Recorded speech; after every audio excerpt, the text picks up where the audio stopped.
Este es el libro, esta es la kriptonita, es verde, mira, es la kriptonita del keynesianismo. Le decía, ¿cómo le va, muchachos? ¿Qué tal? ¿Cómo está? Pablo? Javier, Diego, dos amigos de la casa, dos jóvenes a quienes, jóvenes, admiro enormemente, recomendados, y lo tengo que decir aquí, en su momento, por Guillermo Nielsen. Dijo, hay dos economistas, anótatelos, me dijo, el año pasado, y la verdad que tenía razón, están haciendo una carrera controversial y rica desde el punto de vista del debate económico argentino. Esto lo digo en serio y me parece muy movilizante. Porque si no, como en política, donde está lo políticamente correcto, donde en política el progresismo, este progresismo que cobijó los grandes saqueos del país, porque solo le bastó al kirchnerismo hacerse el progresista para adquirir una chapa, una patente para robar. En economía también hay como lo políticamente correcto. Y primero, ¿qué se proponen con este libro? Maquinita, infleta y devaluta, ensayo de economía monetaria para el caso argentino. Mirá, el título, maquinita, infleta y devaluta, quiere decir, si emitís mucho, va a haber mucha inflación y se va a devaluar mucho el tipo de cambio. Y está dicho en palabras muy accesibles porque queremos que lo lea la mayor cantidad posible de gente, y aparte es una frase que todo mayor de 40 años en Argentina la conoce profundamente. Mirá, vos en tu inicio dijiste que este libro era una kriptonita al keynesianismo. Y eso, digamos, efectivamente es un exocet. Si hay algunos jóvenes, muy jóvenes, que necesitan recordar o saber qué es la kriptonita, algunos cazadores de Pokémones, que vayan a Google y pongan kriptonita, Superman. Era el arma letal para Superman, ¿no? El único mineral que lo podía debilitar, un mineral extraterrestre. Bueno, algo así se han propuesto los muchachos. Y el libro es una suerte de exocet, contra el keynesianismo y contra el estructuralismo local, que son básicamente las bases del populismo. Y acá hay ¿Por qué? ¿Por qué están tan en contra de Keynes? A ver, tío, mira, yo te lo voy a definir en dos planos, en un plano teórico y en un plano empírico. En el plano teórico, creo que la mejor definición la dio Henry Huxley. Dice, mira, la teoría general, que es el libro que tanto se venera, que yo lo llamo la basura general, mira, Huxley decía, todo lo que es bueno en ese libro es robado. Y todo lo que es nuevo es muy malo. Es decir, el libro verdaderamente es nefasto. A eso, digamos, lo que vos tenés que sumarle es que le dio letra a los políticos irresponsables, en especial, digamos, a los derrochones, Javier, y a los ladrones. Hagamos de cuenta que le estás explicando a alumnos de primer año de Ciencias Económicas quién era Keynes. ¿Cuáles fueron sus ideas? Mirá, básicamente lo que hizo Keynes fue darle libreto a los políticos para que gasten y derrochen. En el fondo, de hecho, el populismo que sufre Argentina, por el cual está la parte empírica, Argentina, después de 70 años de populismo, de ser un país entre los 5 mejores del mundo en términos de PIB per cápita, hoy oscila entre el 50 y el 60, y es un país de frontera. Y el populismo se nutre de dos cosas. Por un lado, se nutre de la irresponsabilidad fiscal que surge de la aplicación de la teoría general de Keynes. Y por otro lado, de los delirios monetarios de los estructuralistas locales, con Julio Hipólito Guillermo a la cabeza, Olivera a la cabeza, donde ante cualquier situación se valida con emisión monetaria. ¿Y eso qué hizo?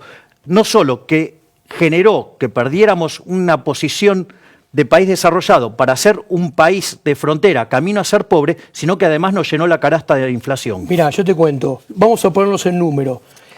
Los últimos 75 años de Argentina... Dame que te lo muestro yo acá, a ver si lo podemos tomar.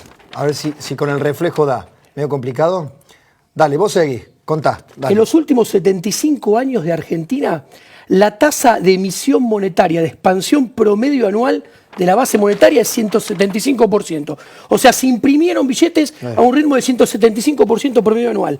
La inflación fue 170%. O sea, vis a vis.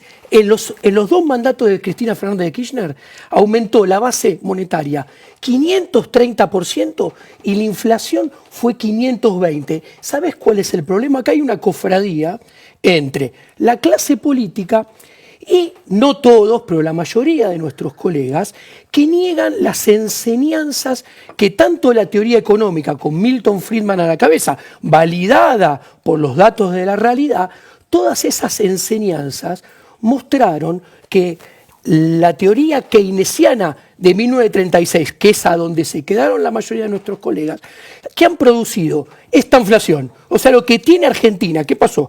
Keynesianismo puro de 1936 llegó al mundo a una estanflación en la década del 70. Todos aprendieron el remedio siguiendo a Milton Friedman y no cayeron más en eso. Voy a ser de abogado del diablo. Kicillof lo hizo y nos llevó a una estanflación. Es más, te paso un dato adicional que es muy interesante. Muchos economistas argentinos adhieren a una bobada, sí, porque es una bobada, que se llama teoría no monetaria de la inflación, cuando en realidad mi desafío, keynesianos, estructuralista para ustedes, si verdaderamente creen que la inflación no es un fenómeno monetario, vení y demostrame que tenés inflación en una economía de trueque. ¡Ja, ja, ja! Bueno, ahí está, viste, con show y todo. Yo hago de abogado del diablo. Sí. Ustedes proponen que la receta está en el plano del neoliberalismo, para ponerlo en el plano de las discusiones públicas y de las etiquetas públicas. El neoliberalismo se convirtió en el verdadero fantasma de los últimos 30, 40 años. La izquierda argentina ha dicho, y no solamente la izquierda, muchos otros sectores, que por el neoliberalismo implementado desde Martínez de Oz hasta la fecha, pasando fundamentalmente por Carlos Menem, estamos como estamos. Primero, el libro es de teoría monetaria. Lo que queremos decir con ese libro es, hagamos lo que hacen todos los países normales del mundo y aprendamos de una vez por todas la lección que todos aprendieron desde los 80 y 90. ¿Qué quiero decir? Un neo-keynesiano en materia de política monetaria y de inflación es igual a Milton Friedman, porque aprendió la lección, no hay diferencia. Un neo-keynesiano en el mundo, Bernanke es neo-keynesiano y dijo, quédese tranquilo, Friedman, aprendimos sus lecciones. Si algún día tenemos una crisis parecida a la del 29, vamos a resolverla con sus recetas. Bajemos a tierra. Por eso, déjame complementarte a la pregunta que vos estás haciendo, que me parece muy interesante. O sea, ¿el liberalismo qué es el liberalismo como concepto? El liberalismo es el respeto irrestricto del proyecto de vida del prójimo. Sí. Primer punto, ¿sí? Entonces, por ejemplo, Alberto Venegas Lynch. Por ejemplo, entonces eso quiere decir que durante la dictadura no hubo liberalismo. Primer punto. Sí. Segundo punto, lo que vos tenés que ver es el desempeño de aquellos países. Vos no tenés ni liberalismo puro ni tenés socialismo puro. Ya, digo, eso se cayó el muro y aplastó a los zurdos, no digamos a los liberales. Guy Sorman me dijo una vez cuando le pregunté, ¿y el liberalismo puro? Me dice, no existe el liberalismo puro. Exacto. Y ese es el punto. Entonces vos tenés grados. Y eso, por ejemplo, se mide en el índice de libertad económica. Y vos fíjate que aquellos países que son más libres son 9 veces más ricos que aquellos que son reprimidos. Aquellos países que son más libres, sí, la incidencia de la pobreza es del 5%, los más reprimidos es del 25%. ¿Qué quiere decir esto? Que la agenda de la libertad, ¿sí?, digamos, se traduce en mayor prosperidad, porque ¿cuáles son los grandes? Son los respetos de los derechos de propiedad, la apertura al comercio, ¿sí?, y sobre todo, para que lo tenga en cuenta la gente, es una política fiscal que trate de vulnerar lo menos posible los derechos individuales. Y cuando vos tenés una política fiscal que representa el 53% del PBI y donde 20% de ese PBI es en negro, quiere decir que de cada 3 pesos que generamos los que trabajamos en blanco, 2 se los lleva el Estado. ¿Y sabes qué? Nos convirtieron en esclavos de una corporación política parasitaria, inútil y sobre todas las cosas chorra. Bueno, ¿se puede no ser keynesiano en un país gobernado o dominado casi hegemónicamente por el peronismo? Bueno, yo creo que lo primero que hay que hacer es aprender de una vez por todas las lecciones de la evidencia empírica que nos muestra que Argentina en los últimos 50 años es el país que más calidad de vida perdió en la región, es el del peor comportamiento del PBI per cápita en la región. ¿Esto qué muestra? Que todas las políticas de los últimos 50, 60 años han sido, comparadas con los otros países, las peores. ¿Y qué es Macri? ¿Macri es un desarrollista, es un neo-keynesiano, es un liberal económico? ¿Qué es? Mira, desde mi punto de vista es un socialista. De hecho, Keynes, ¿Cómo? un socialista. Macri, Sí, un socialista. exacto. Porque vos fijate, A la mierda. él adhiere a las ideas keynesianas. A ver, su ministro de Hacienda es Alfonso Prat-Gay.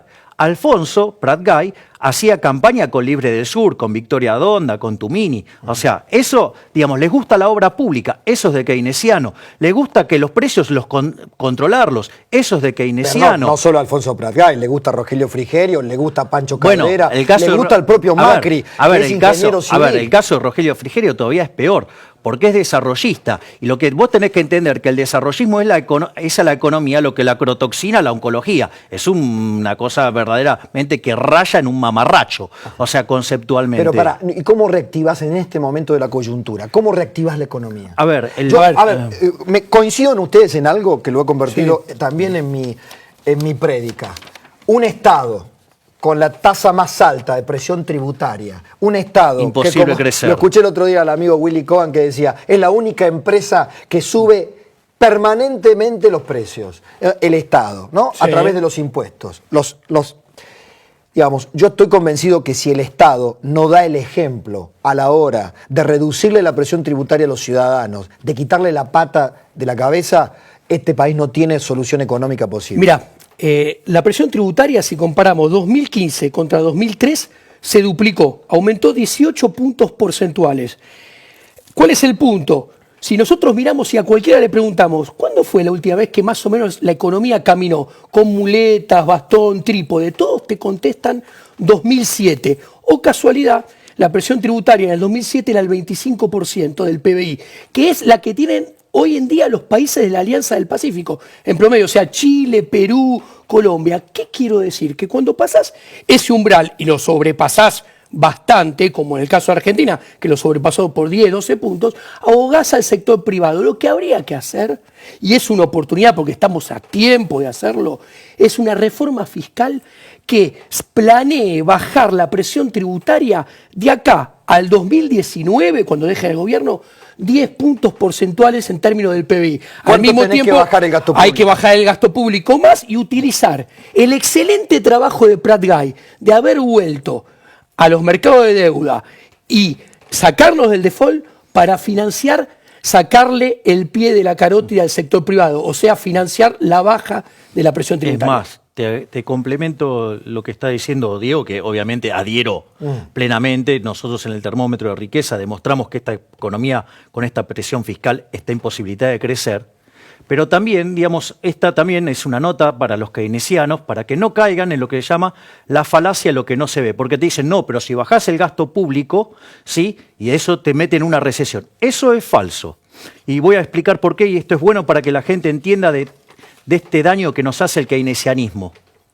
Cuando vos bajás los impuestos, y bajás el gasto obviamente, vos lo que estás haciendo es devolverle plata a la gente.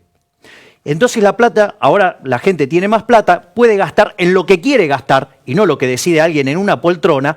Entonces no solo que crean empleo en otro lugar, con lo cual no se pierden empleo, estos nuevos empleos son de mayor calidad y además gano en libertad económica y en libertad individual. ¿Por qué? Porque ahora tengo mejores bienes y además yo decido qué hago con mi plata y no lo decide alguien desde una poltrona. Porque, ¿qué es lo que pasa? Suponete que a mí me ponen un agente fiscal que gaste en lo que yo quiero. Bueno, en principio voy a estar peor, ¿sabes por qué? Porque aun cuando gastara lo que yo quiero, le tengo que pagar.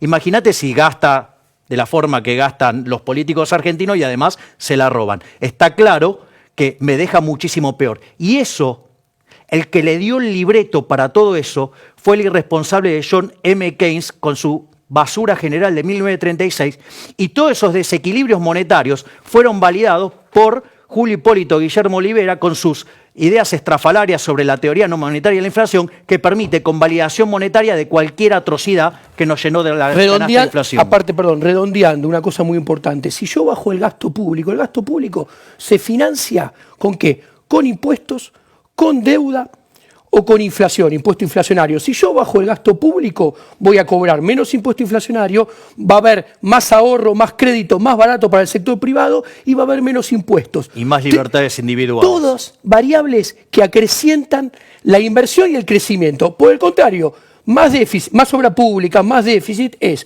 más impuestos futuros, más deuda menos crédito, más caro el crédito, más impuesto inflacionario. Toda kriptonita para la inversión Es privada. más, te paso una más. ¿Sabes qué? Porque siempre, digamos, toda esta gente que adhiere a estas ideas nefastas y retrógradas. Que, 5 veces me dijiste Sí. nefasta ya lo sé. Ok, ¿sabes qué? Te sacan el caso de los países nórdicos. ¿Vos sabías que Suecia en los 80 el estado del bienestar quebró? ¿Y qué tuvo que hacer para salir de eso?